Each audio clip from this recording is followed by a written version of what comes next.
Mabigat to hindi? Hindi. Tama? Parang ito yung depression or ito yung problema. Mabigat to hindi? Hindi.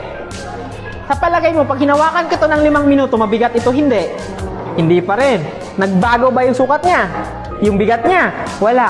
Pero sa palagay ninyo, hawakan ko ito sa ng isang araw na nakaganito lang ako. Anong mangyayari sa kamay ko? Maui. Ma? Hawoy.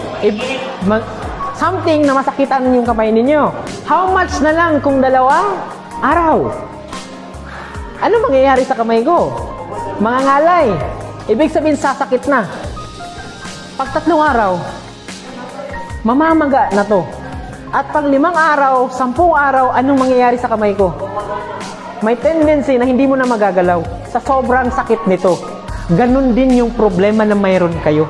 Kung ayaw nyong pakawalan, tulad ng to, na hindi nagbago kung ano yung bigat nito, pero sa tagal na hinawakan nyo yung problema ninyo, mas lalo kayong nasasaktan.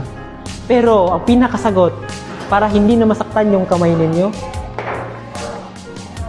bitawan nyo yung problema na hindi nyo kontrolado.